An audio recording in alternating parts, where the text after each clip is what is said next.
Bienvenidos a Tramas Médicas, la sección de tramas resueltas dedicada al mundo de la medicina gráfica.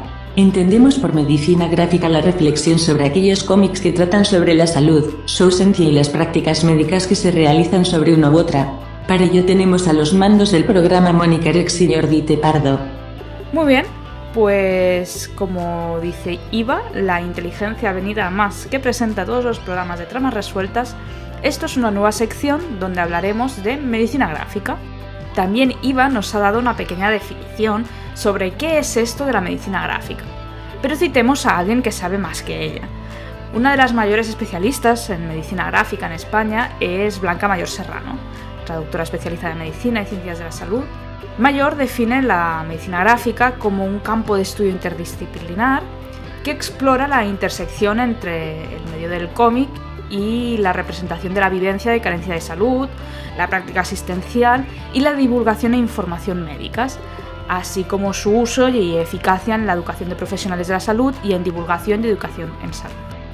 Esta cita la podéis encontrar en el artículo ¿Qué es medicina gráfica?, de 2018, publicado en TVOsfera. Pero vamos a intentar desgranar todo esto, que es una definición muy compleja. Podríamos decir que la medicina gráfica tiene tres expresiones. Primero, los estudios sobre cómics que tratan sobre salud o enfermedad, o en general vivencias vinculadas al mundo sanitario. 2. El uso de cómics en la educación de profesionales sanitarios. Y 3. El uso de cómics en la divulgación y educación sobre salud en la población general. En estos programas lo que queremos es explorar sobre todo el primer eje, analizar algunos cómics que hablan sobre salud y sobre todo sobre enfermedad. Y además, al final de cada programa, propondremos una serie de ejercicios para reflexionar alrededor de cuestiones éticas que hayan salido en el cómic del cual vamos a hablar. Para llevar a cabo esta empresa tengo a mi lado a Jordi Tepardo, crítico y divulgador de cómics, con más de 10 años de experiencia a sus espaldas. Bienvenido, Jordi. Hola. Bueno, que parece aquí que ahora yo sea una entidad y la gente ya me conoce de tramas resueltas, o sea que... Bueno, sí que es cierto que estos programas vamos a intentar ser un poquito más serios que habitualmente, que somos unos absolutos payasos. Bueno, pues si nos ponemos serios, yo diré que tengo una primera pregunta inesperada, seguramente, pero es que a mí lo que me llama la atención es que ahora de pronto se están publicando muchos cómics que catalogamos o etiquetamos como medicina gráfica.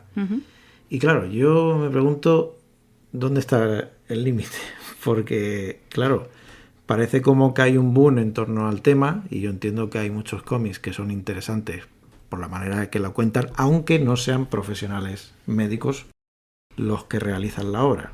Bueno, yo creo que de hecho es más interesante cuando no son profesionales médicos quien realizan los cómics, que es más interesante cuando es un profesional enfermo quien lo hace, ¿no? Y habla de su experiencia. Sí, pero por eso digo, para que lo sepan los oyentes, no estamos hablando de obras que necesariamente vayan ni enfocadas al mundo sanitario, o sea, a profesionales del medio, ni tampoco que estén realizadas por ellos, aunque también las hay.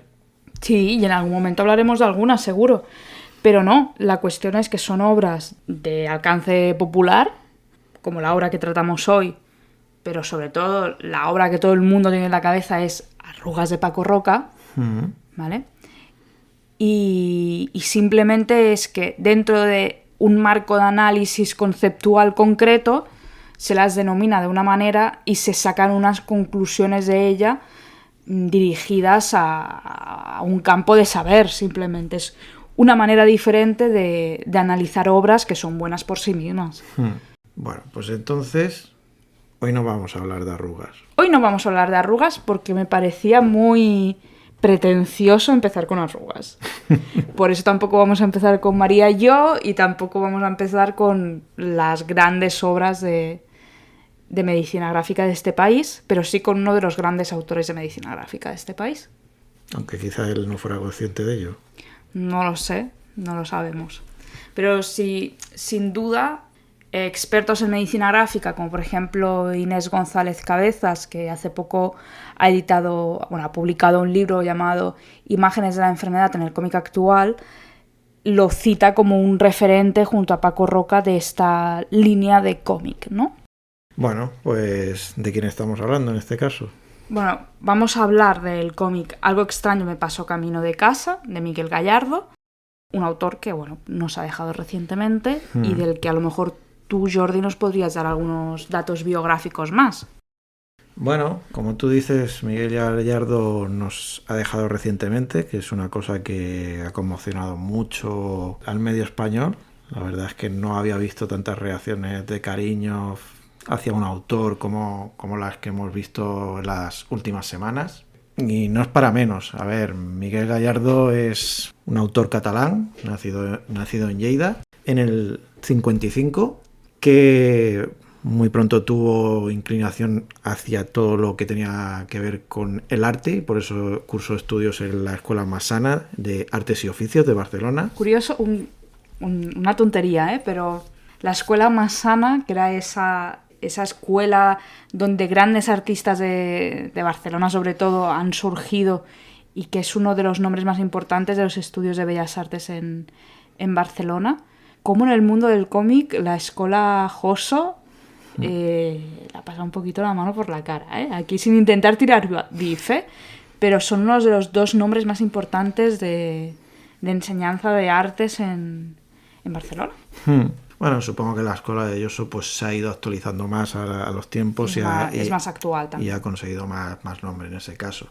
En todo caso, en el caso de Miguel Gallardo, pues ya decimos, cursó estudios aquí y después su carrera empezó dentro de lo que es el cómic underground en los años 70, en revistas como Rock Comics, Discos Press, y fue aquí donde creó pues a un personaje clave de lo que es la cultura comiquera española, que es Makoki, que era un personaje muy crítico, muy ácido para la época.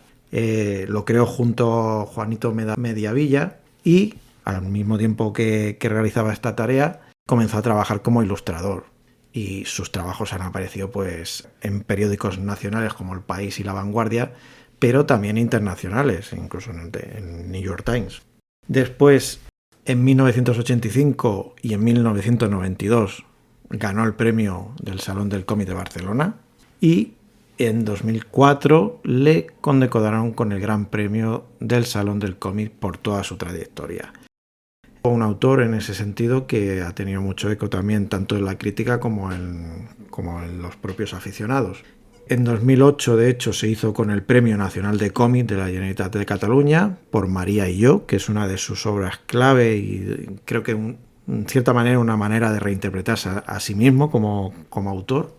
Respecto al campo de la ilustración, pues Gallardo ha ganado 2 premios de la Society of Newspaper Design, un Serrador por el libro ¿Qué le pasó a este niño? Y el premio de prensa del APIC por sus trabajos en La Vanguardia.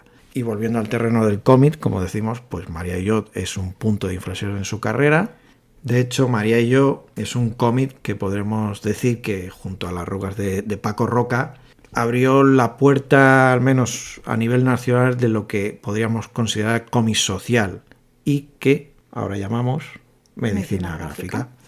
Entre Paco Roca y Miguel Gallardo, de hecho, siempre ha habido un vínculo especial que les llevó a realizar muchas charlas conjuntas y también han tenido experiencias dentro del cómic en común, como es Emotional World Tour, editado por Astiberri, como muchas de las obras, en este caso, de ambos autores. María y yo, en este caso, narra las aventuras y viajes de Miguel con su hija María, de 13 años, que fue diagnosticada de autismo a los 8 años, pero no es el cómic del que hablaremos hoy, que además tiene una secuela. María cumple 20 años y bueno, hoy de lo que hablaremos, como ya avanzabas tú, Mónica, de la que fue su última obra, Algo extraño me pasó camino de casa.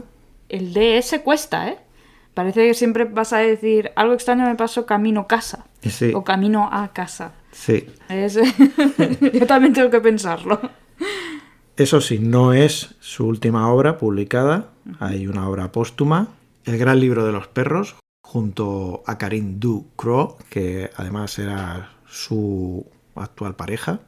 Bueno, ¿y de qué trata Algo extraño me pasó camino de casa?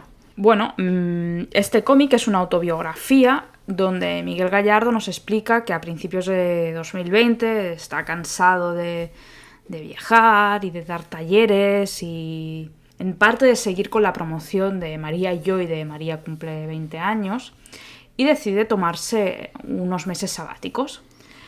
Sin embargo, al parar su actividad profesional, por decirlo de alguna manera, empieza a sentir ciertos dolores, a no encontrarse del todo bien. Y bueno, un día entra al hospital y acaban extirpándole un tumor de 4 centímetros de la cabeza.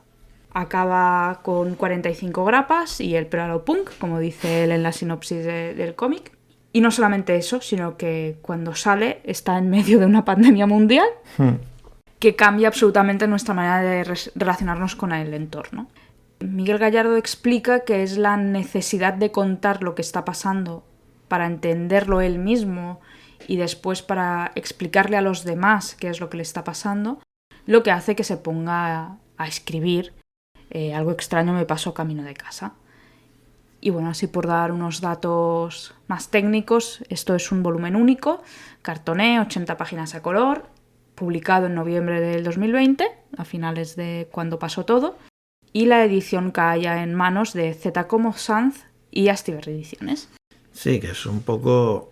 Gallardo tiene varios cuadernos de viaje entre sus obras, es muy aficionado a ellos, y en realidad esto es casi un cuaderno de viaje, pero al interior de la mente de Gallardo y cómo él afronta este problema con el que se encontró en un momento dado de su vida. Uh-huh. Muy bien, pues a ver, la primera manera de abordar este cómic debería ser ¿qué te ha parecido? ¿No? Empezar por lo básico, ¿te ha gustado o no te ha gustado? Hombre, es una propuesta muy arriesgada. Uh-huh. Obviamente, si te has leído María y yo, y María cumple 20 años, son propuestas que van en una línea parecida. Tienen un enfoque en los tres casos, en el díptico, en este caso dedicado a María, y en este, que está centrado en la propia figura de Gallardo.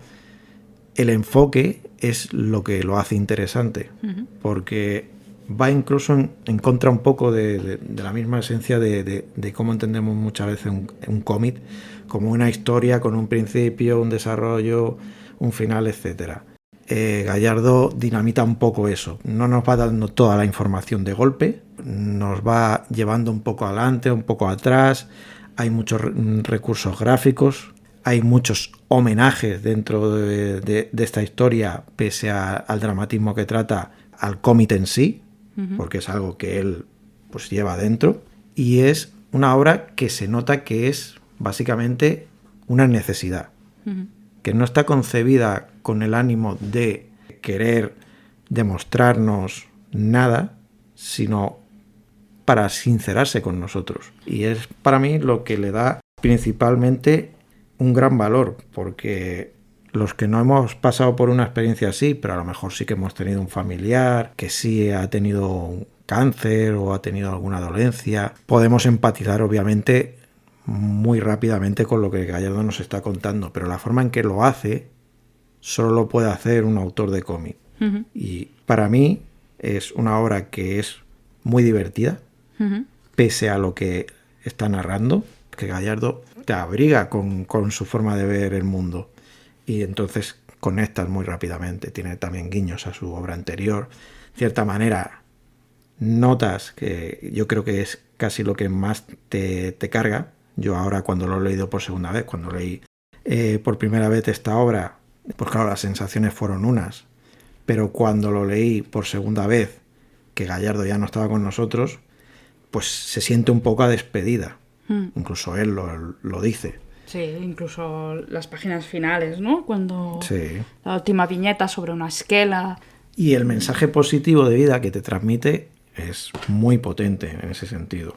Después es cierto que hace un retrato sobre todo pues de su paso por los hospitales, medicinas, médicos, tratamientos, horas de quimioterapia, radioterapia, cosas que todos conocemos, pero que... Sí, pero a mí, por ejemplo, lo que me gusta mucho de este cómic es que todo eso te lo cita pero no te lo representa. No ves a ningún momento a él haciendo quimio, a él haciendo radio, que son cosas que sí que aparecen en otros cómics que hablan de cáncer, Sí. sino que es mucho más personal, mucho más intimista, mucho más de lo que él está sintiendo. Sí. Como él siente que su cabeza se desprende de él en todas esas imágenes donde su cabeza es un globo, ¿no? Para mí es como transmite muchísimo gráficamente las sensaciones y las cosas que tiene que decir.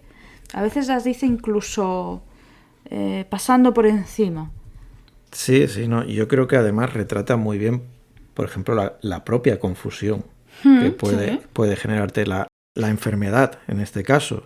Y lo hace de una manera que obviamente es una obra que no es a nivel formal, no es una obra que te encuentres pues una página de 3 por 4 viñetas. No, claro. No es ese estilo. Es muy cambiante, es muy un poco lo que siento al día a día. Es notas que iba tomando él de vez en cuando podía, cuando se sentía con ánimos, cuando... Se siente realmente como un diario de esbozos, ¿no? Como lo que él explica que es en realidad. Sí, un diario de esbozos, un viaje. Lo que pasa es que es un viaje pues adentro de su mente y a un intento de comprender. Hay punto existencial en todo esto que obviamente no tiene respuesta, pero que el autor pues tiene que hacérselo porque todos nos lo plantearíamos en este caso. Pero ya digo, desde un punto de vista que elude el dramatismo por el dramatismo. Bueno, él mismo lo dice, ¿no? En algún momento, lo de que para él este cómic es como explicar lo que es viajar a la luna sin casco y luego volver sin mapas ni guías, pero sin melodramas. Yo creo que una viñeta que resume muy bien este cómic es cuando dice: cáncer es una de las peores palabras del siglo XX y XXI, y esto ha sido así hasta la aparición de otra palabra con C, coronavirus. Aún no habíamos hablado de esa segunda parte donde se habla del coronavirus. Claro, es que una cosa es que te detecten un cáncer, que te operen, que te abran la cabeza, como él explica en el cómic. Sí, porque no usa eufemismos, él es muy claro. No. Y cuando habla de medicina en sí, de hospitales, de tratamientos, habla muy llanamente para que todos lo entendamos a lo que se está refiriendo.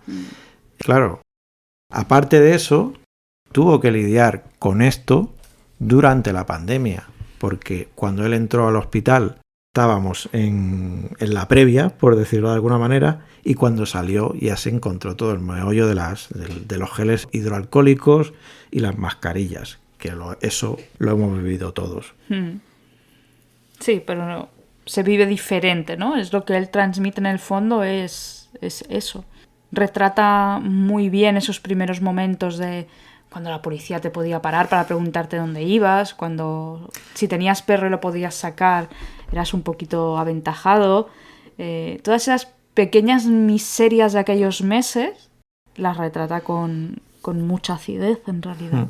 Sí, no, es que en parte, bueno, creo que lo menciona en un momento del cómic, es como levantarte de una peli de zombies, ¿sabes? O sea, la típica escena con la que comienza, por ejemplo, The Walking Dead o 28 días después, con el personaje que ha estado en coma durante X tiempo, se levanta y de pronto ve que el mundo que él conocía se ha ido a la mierda.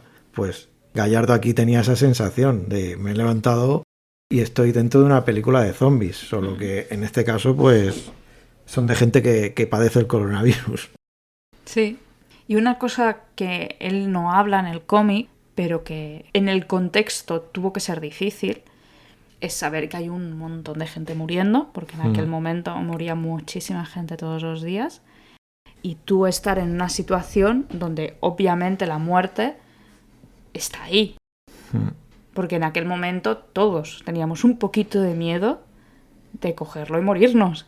Bueno, y siquiera de tener que pisar un hospital, porque sabíamos que los servicios estaban saturados, no sabíamos cómo eso podía influenciar. El hecho de también tener que entrar y no poder tener contacto con tus seres queridos, etcétera, que es algo pues que para mucha gente ha sido lo más duro. Y es algo que también retrata Gallardo, la soledad cuando estaba en la habitación. Sí, es tanto una historia que te permite conectar interiormente con el autor como externamente, por decirlo de alguna manera, porque también te cuenta una vivencia que todos hemos compartido. Claro. En ese sentido es un poco esa segunda parte, pues nos puede recordar al Conviviendo 19 días de David Ramírez, que sí se centra totalmente en el tema del coronavirus y que supongo que por aquí en algún momento llegaremos a hablar también de él. Digamos que está en la estantería de cómics de medicina gráfica de los que en algún momento vamos a hablar. La idea de estos programas es que no sean muy largos, ¿eh, Jordi? Yo creo que hemos hablado bastante del autor, de la obra. Hemos hablado tanto del guión como de la parte narrativa, de la parte gráfica. ¿Quieres añadir algo?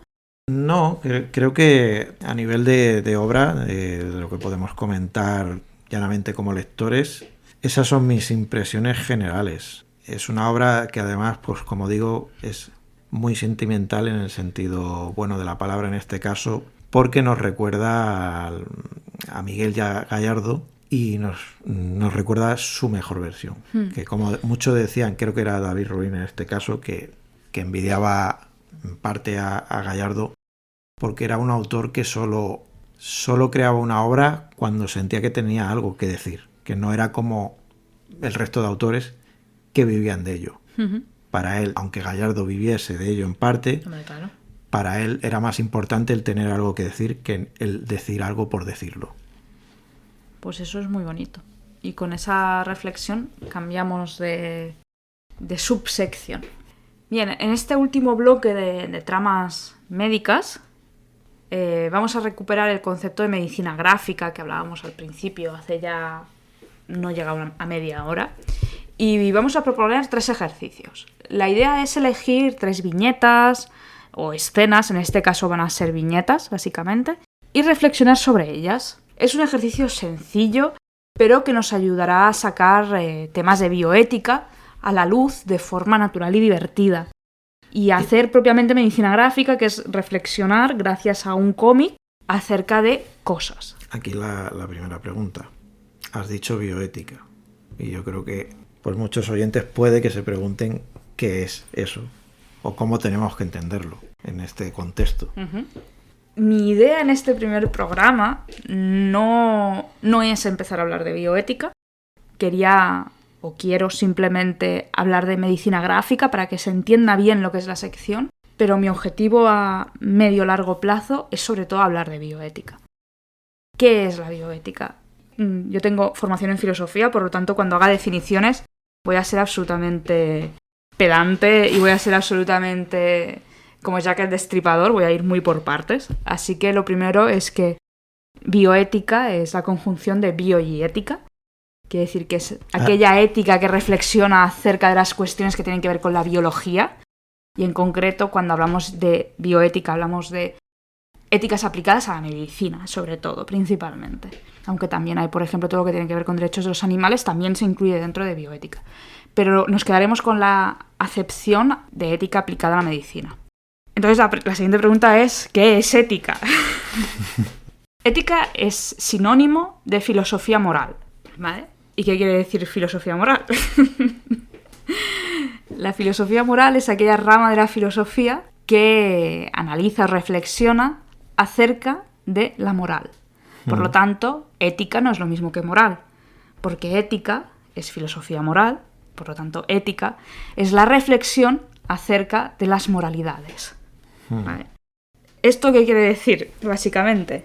Bueno, pues que hay muchas escuelas de bioética y de ética y por lo tanto hay muchas maneras de definir qué es exactamente la ética o filosofía moral.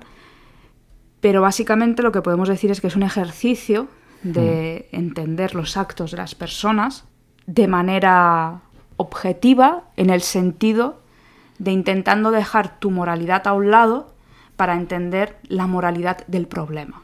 Entonces, claro, pues los grandes problemas de la bioética, pues por ejemplo, la eutanasia, lo que te viene a decir es vamos a hablar de la eutanasia, pero no me digas tu opinión, tú que estás pensando en ello, sino dime qué elementos de la moralidad de cada una de las personas que están en esta discusión están entrando en juego y cómo podemos gestionarlas de la mejor manera posible para llegar a un consenso universal que haga que tengamos una solución que ponga de acuerdo al máximo número de personas posibles.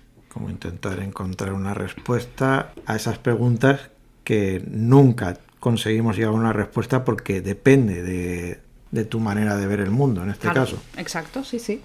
Así es. En las que en muchos países incluso no hay consenso sobre ello y simplemente se ignora. Claro, sí, por supuesto. Un tema de bioética, por ejemplo, pues son las cosas del franquismo, porque tiene que ver mucho con la moralidad y tiene mucho que ver con la moral de los dos bandos, simplificando mucho, ¿eh? Bueno, mira, pues ese ejemplo yo no lo tenía asociado. Todo pasaba en mi concepto de bioética por algo que tenga relación propiamente con medicina. Bueno, es eso. Como tiene que ver con la bios, con la biología, se podría incluir. El tema del veganismo es un tema de la bioética. Comer o no comer animales o productos de origen animal, porque tú decidas que los elementos morales que te llevan a comer carne, que es básicamente que estamos educados en una sociedad donde se come carne y es moralmente aceptable comer carne, tú haces una reflexión ética alrededor de eso y dices, mira, no, yo creo que esto no está bien. Es como una búsqueda objetiva de la empatía. Bueno, en otros programas más adelante yo creo que podremos adentrarnos en definiciones de escuelas de bioética, que por supuesto hay muchísimas, y podremos profundizar en todas estas cuestiones y en la definición más académica de bioética, de éticas aplicadas y de todas estas cosas. Sí.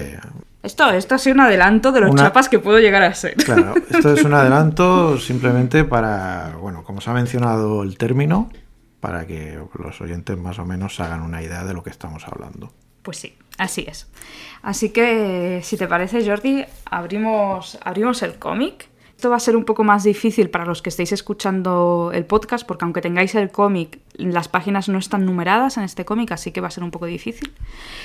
Pero bueno, mi idea es este programa también subirlo a YouTube para poder ponerle imágenes y poder acompañar un poco todas las explicaciones y sobre todo esta última parte donde propongo 3 ejercicios, pues con la parte visual, ¿no? Porque si no, no se acaba de entender. Pero bueno, poco a poco. Vamos a empezar con el primer ejercicio al que yo he titulado La Ronda, ¿vale? Y Jordi, si te parece, ¿nos describes la viñeta? Pues sí, es una viñeta que, bueno, está en las primeras páginas de la obra, en la que vemos a Gallardo retratándose a sí mismo yendo hacia urgencias. Dice, vamos para allá. Y la descripción de la viñeta pone, nos cuenta él, en este caso, como no le veía solución al asunto, me dediqué a hacer la ronda de centros de salud y urgencias de los diferentes servicios. Porque aquí estamos al principio de cuando Gallardo pues detecta los primeros síntomas de su enfermedad y lo primero que recurro pues es a vaos, a remedios naturales y tal, porque bueno, pues cree que no debe ser tan serio. Pero al empezar a encontrarse peor, pues decide ir a urgencias. Lo que haríamos o lo que deberíamos hacer todos en estos casos. Sí, antes de meteros mejunjes en el ojo como hace él, por favor. Yo le he titulado La Ronda porque precisamente él dice lo de me dediqué a hacer la ronda de centros de salud. Sí, que da a entender que como los que habéis leído la obra y los que no, pues lo que tenéis que saber es que él fue a urgencias, pero en un primer momento no le detectaron el problema que él tenía. Así que tuvo que volver otras veces hasta que pues le hicieron las pruebas correctas y el diagnóstico correcto y entonces ya pues le detectaron ese cáncer o ese tumor en la cabeza que él llama cariñosamente boniato. Y bueno, pues es quizá una experiencia que más que menos a lo mejor todos hemos vivido de alguna manera y que bueno, a veces como pacientes hay que reconocer que también somos incómodos porque lo queremos todo y lo queremos ya y a veces pues nuestros problemas tampoco son tan importantes como para estar atosigando a los médicos. Pero claro, en el caso de los síntomas de Gallardo, obviamente eran de alarma. Bueno, yo recuerdo sí alguna situación así, pues tener alguna dolencia y tener que ir 2 y 3 veces al médico porque simplemente no encontraban la tecla. ¿No encontraban la tecla o no te hacían caso? Porque a mí esto es lo que me preocupa. Bueno, a ver, yo no puedo hablar de que no me hiciesen caso. Yo más, a veces la sensación que he tenido cuando voy a un médico es que dan por sentado muy rápidamente lo que tienes. A veces no te hacen ni una prueba, ni siquiera te ocultan, ni nada de eso. Simplemente a primera vista ya es como, no, si yo llevo en esto 40 años, yo sé de sobra que eso es un resfriado.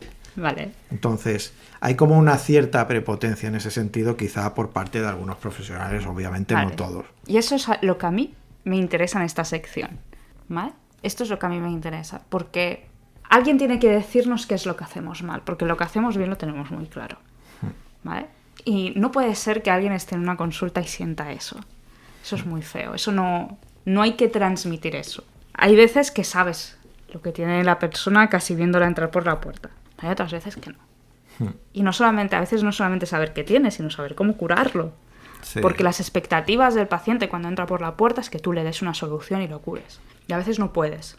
Y yo creo que a veces que el gran reto de la medicina y de los médicos es ser sinceros. Y decirle a esa persona, pues mire, yo no sé qué tiene o yo no sé cómo curarle. Y eso es algo que en realidad le pasa a él cuando va a hacer la ronda o que nos pasa a todos cuando tenemos que hacer la ronda. Síntomas de alarma. ¿Vale? Una cosa es tener un malestar que no está bien definido y te duele la barriga. Dolerte la barriga es cualquier cosa. Cualquier cosa puede hacer que te duela la barriga. Absolutamente cualquier cosa. Los gases mismos. Los gases. Y por eso nadie iría a urgencias. No, si supiera a priori que son gases. Y el que tiene y nos esté escuchando y tenga problemas de gases sabe que pueden ser muy dolorosos. ¿Estamos empatizando con alguien, Jordi? Pero en el caso de Gallardo, a mí lo que me gusta y que retrata muy bien es que él al principio tiene un síntoma muy inespecífico. Le duele la cabeza y le duele un ojo. Eso por definición es una migraña. Sí. Pero no solamente tiene eso. Y en el cómic él lo explica. Dice, pero luego me empezó a pasar, me desviaba, cuando iba a poner el agua en el vaso, en vez de en el vaso, lo ponía en el plato. Había una serie de cosas que te están diciendo que la coordinación, los movimientos finos, el equilibrio, están afectados. Y eso son síntomas neurológicos que hay que preocuparnos. Sí, lo que pasa es que esos son los síntomas que a él le llevan después otra vez. Exacto. Y son los síntomas que a todo el mundo nos dicen, uy, aquí está pasando algo. Claro, cuando eso ya lo ve un profesional, obviamente, bueno, yo creo que no hace falta ya ni ser profesional para detectar que algo va mal. Pero claro, es lo que tú dices, a priori los síntomas por los que va son como muy inespecíficos o muy leves.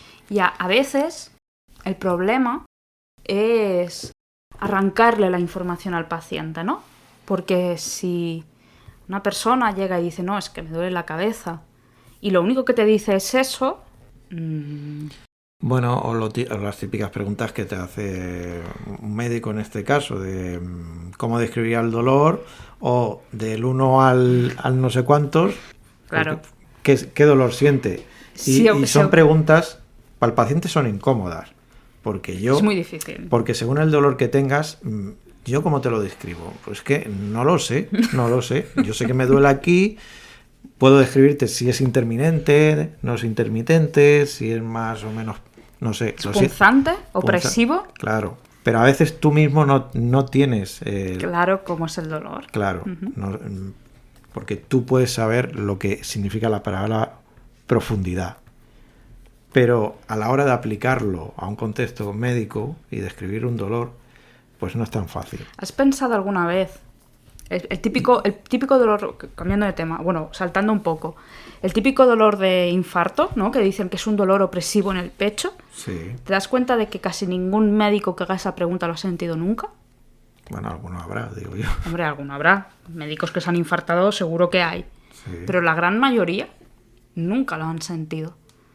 Te están pidiendo que definas con palabras clave dolores que ellos nunca han tenido. Ya. Y es simplemente una cuestión que se nos enseña, que los pacientes habitualmente explican que es como un peso, que es un dolor opresivo, que no te deja respirar, pero al final es un libro. Tú lo que tienes es una persona que te está diciendo algo. Y eso es el choque entre la teoría y la práctica, ¿no? Es que depende de muchas cosas. Es como lo que te digo del grado de dolor. Bueno, pues el grado de dolor, ¿comparado con qué? Y además yo te puedo decir, es un poco como concibes tú a ti mismo y el propio dolor que tienes. Quiero decir que tú puedes ir al médico y decirle, bueno, pues a ver, si me dices del 1 al 5, pues a lo mejor un 2, pero porque yo considero que es un dolor que puedo soportar, pero a lo mejor no es un dolor que yo debería estar soportando y por lo tanto tendría que decir un 3, no lo sé, ¿sabes? Entonces, son preguntas incómodas, como digo, de cara al paciente porque nunca sabes cómo responderlas bien. Y siempre sientes la tensión de que si no la estás respondiendo bien, quizás no le estás dando la información al médico que necesita. Y muchas veces, sí, también, como decía House, mentimos mucho. Pero a veces mentimos porque no sabemos decir la verdad. A veces por eso y otras veces porque nos sentimos incómodos al hablar de ciertas cosas. Pues no sé. Pues a lo mejor si va alguien con un desgarro anal, porque se ha metido alguna cosa que no debería, pues va a ignorar el hecho de que ha hecho eso y dirá, bueno, es que no sé qué ha pasado. No sé, bueno, eso yo no lo he visto nunca aún en mi práctica clínica, pero dicen que es lo habitual, que nunca nadie sabe cómo eso ha llegado ahí. Bueno, me parece muy interesante, han salido temas muy interesantes. Creo que uno de los temas más interesantes que han salido es lo que acabas de decir, no lo del desgarro anal, sino lo anterior. El tema de tener la sensación de que no estás contestando bien las preguntas, ¿vale? Yo creo que una reflexión bioética que nos podríamos llevar de este primer ejercicio es empezar un interrogatorio, empezar una anamnesis, diciéndole al paciente que no hay respuestas correctas ni incorrectas, que lo único que quieres saber es qué está pasando y que se sienta en confianza de explicarlo lo mejor que pueda. Me parece una buena técnica.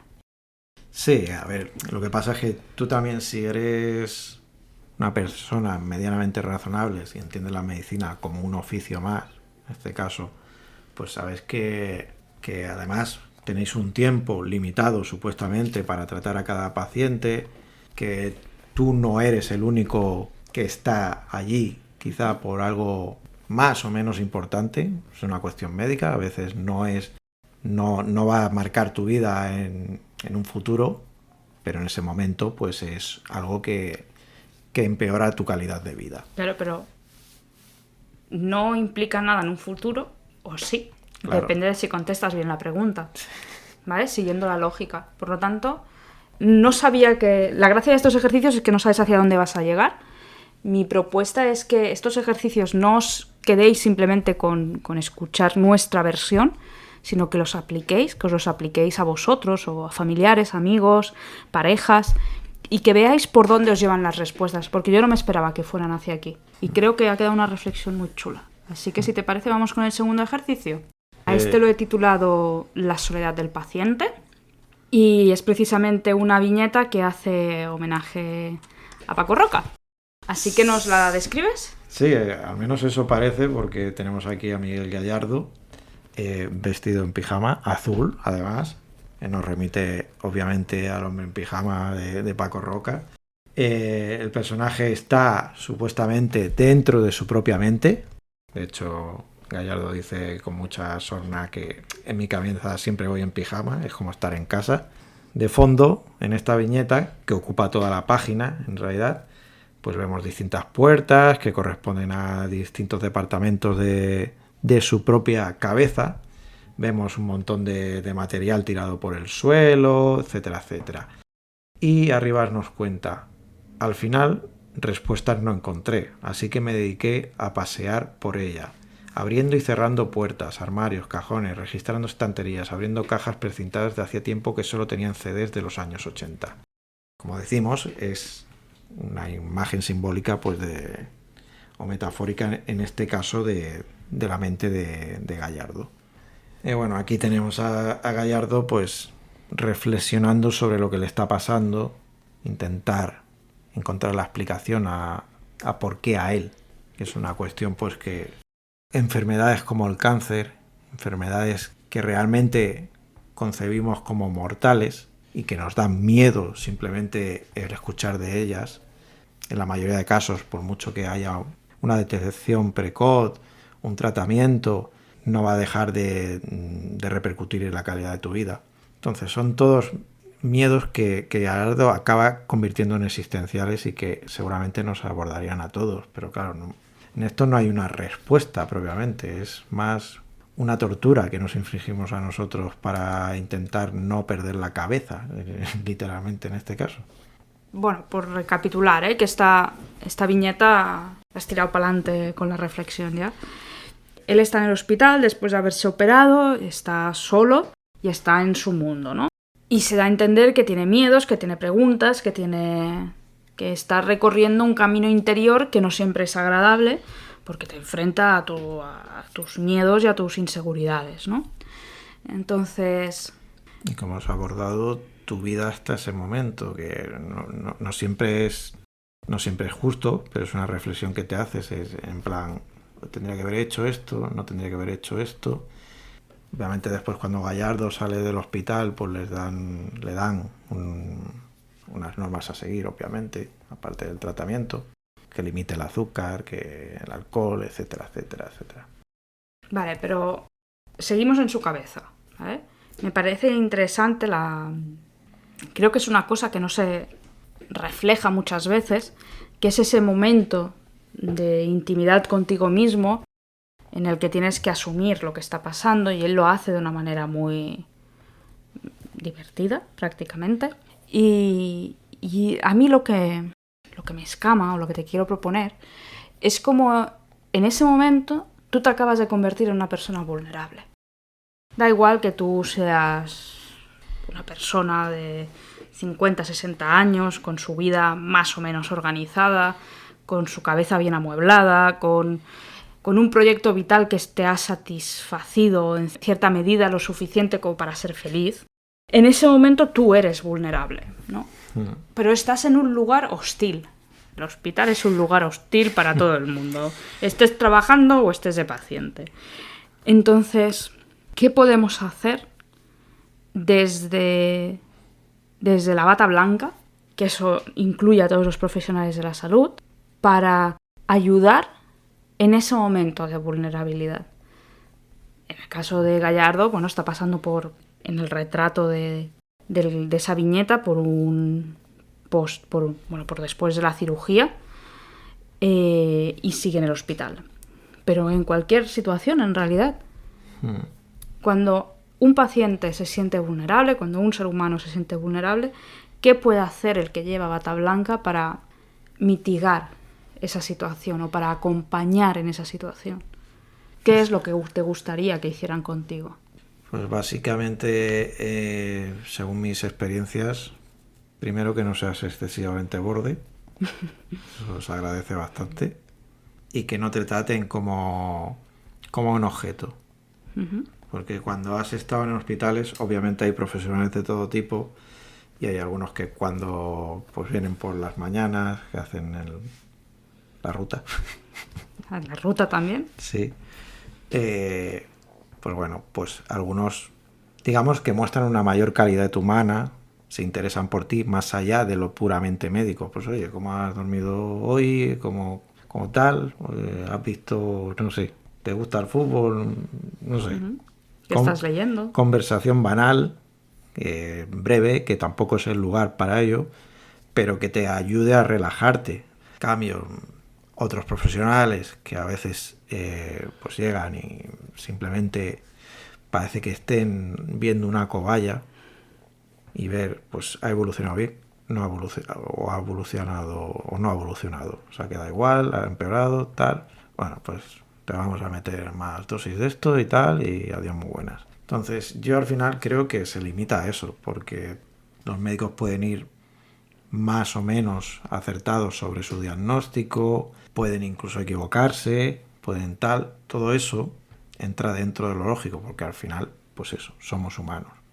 Pero eso es lo que, como pacientes, yo creo que echamos a veces en falta, que sean precisamente humanos, pero más allá, no de su trabajo, sino de el ser conscientes de que están tratando con personas y que, como tú dices, pues sienten cierta vulnerabilidad en esa situación. Uh-huh. Por muchos aspectos, pero ya por el hecho de que al final estás poniendo tu vida en manos de otras personas, pero también estás en un ambiente que obviamente no es el de tu casa y por tanto las normas tampoco las puedes dictar tú, como es lógico por otro lado. Pero claro, un hospital tiene sus horarios, tiene sus rutinas, y muchas veces pues eso de ir con la bata, con el culo al aire, etcétera, etcétera, todo lo que sabemos que es estar en un hospital, pues a ti también te menguan un poco a veces tu dignidad. Sí, desde luego. O al menos lo sientes así. Uh-huh. Entonces no tienes dónde esconderte, no tienes realmente una intimidad. En tu casa, por mucho que vivas con tu familia, te vas a tu cuarto y allí pues puedes gozar de tu escasa intimidad, aunque vivas con 7 hermanos. Claro, al final el único lugar que tienes donde refugiarte en un ambiente tan hostil o en un ambiente tan carente de intimidad es tu propia mente, que a lo mejor es incluso el peor lugar donde puedes estar, claro, si realmente te encuentras mal. Es que ni siquiera el lavabo, porque en el lavabo como no hay pestillos. Hombre, claro, es que no tiene que haberlo. Pero bueno.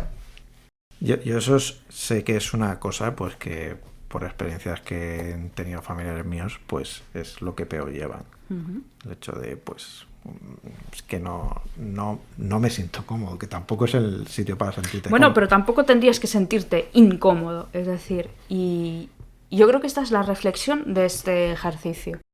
Hay que encontrar una manera de hacer que los pacientes se sientan cómodos dentro de las limitaciones del lugar y de arroparlos en esa vulnerabilidad y no machacarles en ella. Sí, básicamente. Yo con eso me conformo. Muy bien, pues vamos a por el tercer y último ejercicio. Espero que os estén resultando interesantes. A mí esta charla me está resultando muy interesante.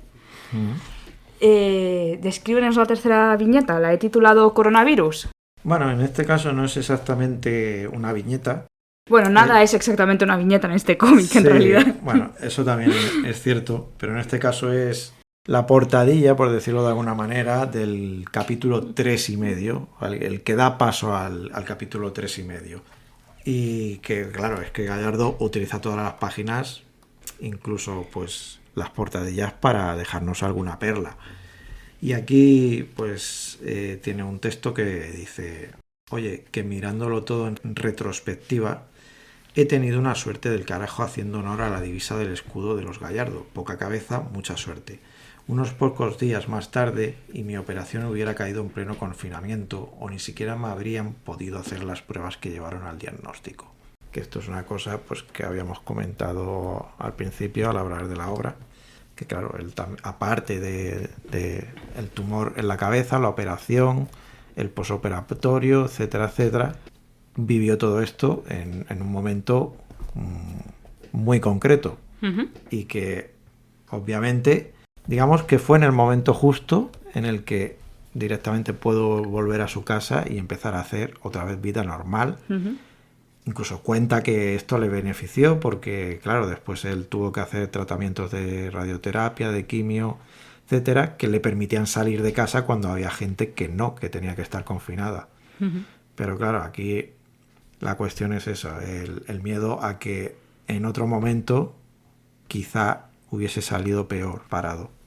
Y es más, seguramente hay alguien a quien se le hizo un diagnóstico tardío, ¿no? Igual que él tuvo la buena suerte de ser unos días antes, seguro que hubo alguien que iba diciendo, no, ya iré otro día, Sí. y al final no lo hizo, bueno, pues porque o se retrasó o no lo hizo porque empezó toda la pandemia y la gente tenía auténtico pánico de ir a los hospitales.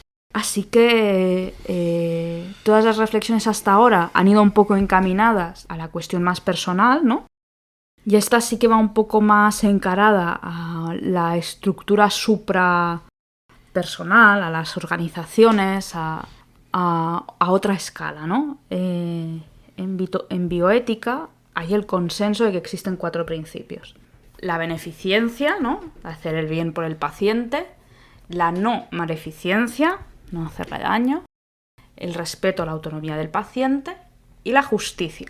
La justicia entendida como que algo sea justo, que en castellano la traducción adecuada sería equitativo.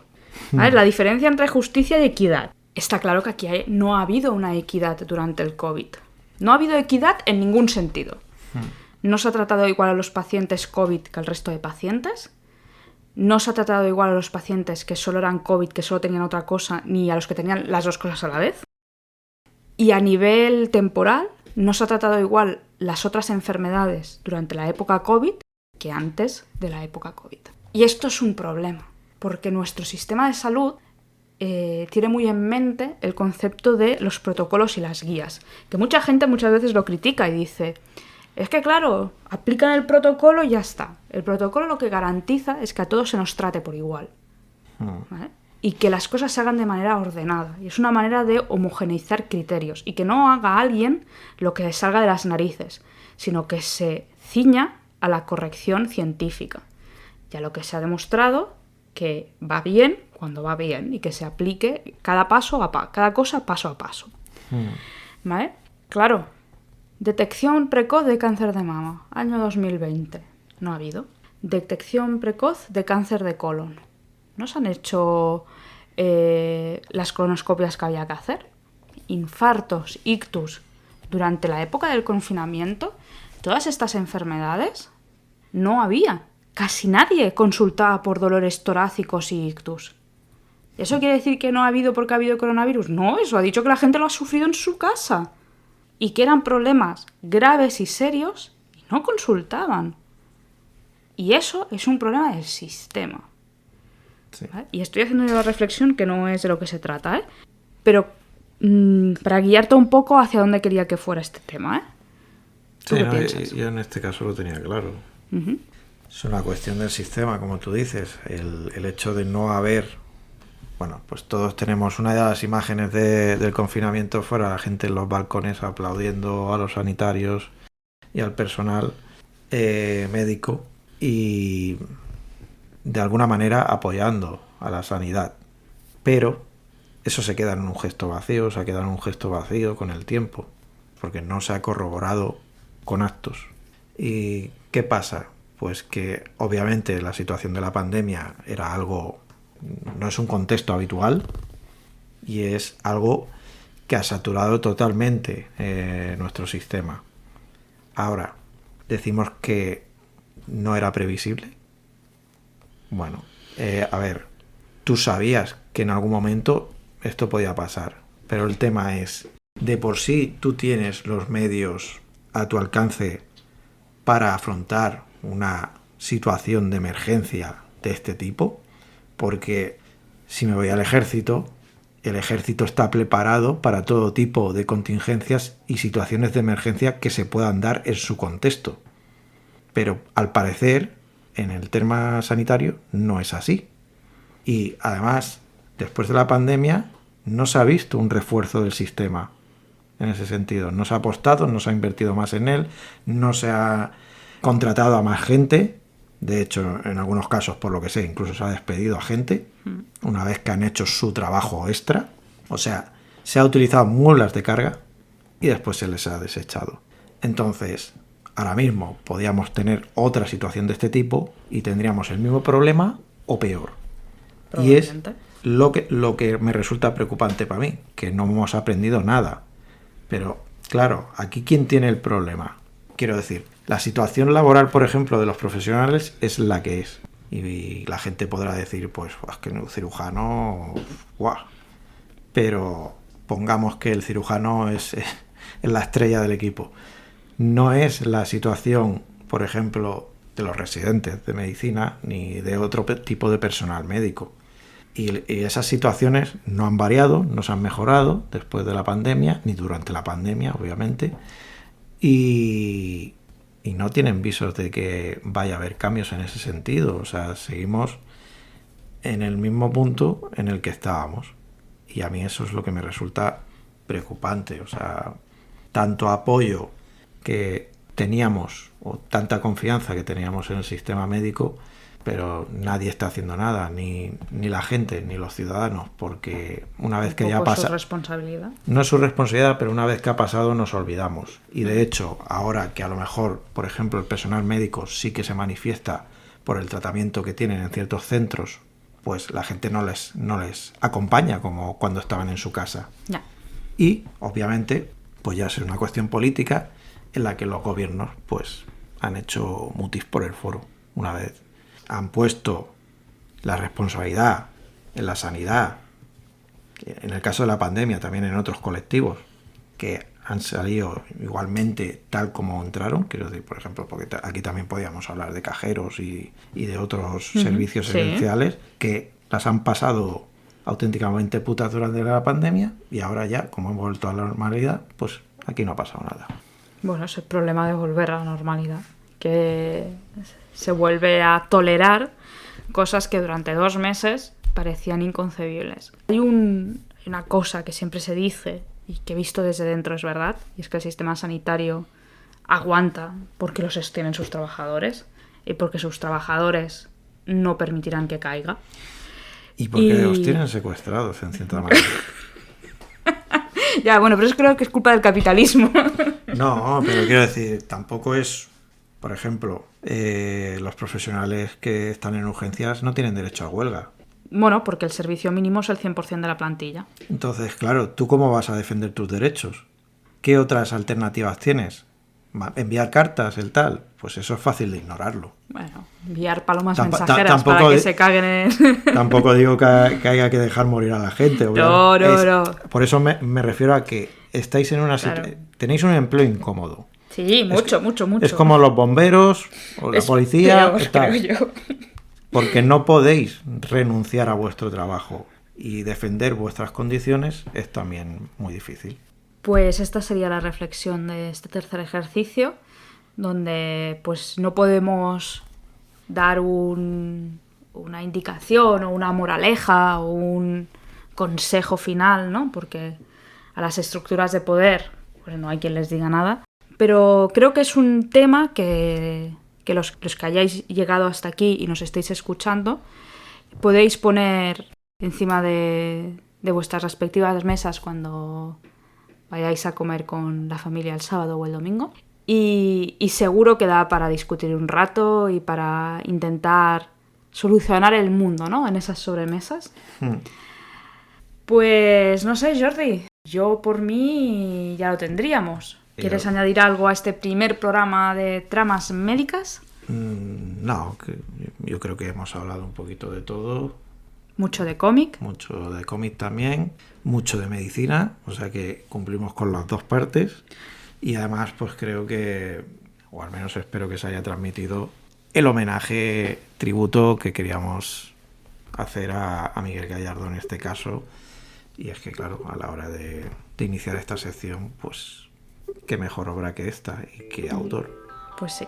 Además, a nivel personal, creo que fue el primer cómic de medicina gráfica que me leí después de acabar el examen MIR, la preparación para el MIR, hacerlo y aprobarlo. Así que es una obra especial, no solamente por todo lo que es especial, sino que a nivel personal para mí, pues también es un poquito. Y una obra que recomendamos desde aquí a todos los oyentes, si no se han acercado todavía a ella. Por supuesto. Y ahora la información práctica de rigor. Síguenos en Twitter, síguenos en Instagram, suscríbete a iVoox o por donde sea que nos estás escuchando. Recuerda darle me gusta, deja un comentario por favor, ni que sea simplemente para saber que hay alguien en la otra banda. Y si te ha gustado, sobre todo, pues dínoslo, porque así sabemos que vamos por el buen camino.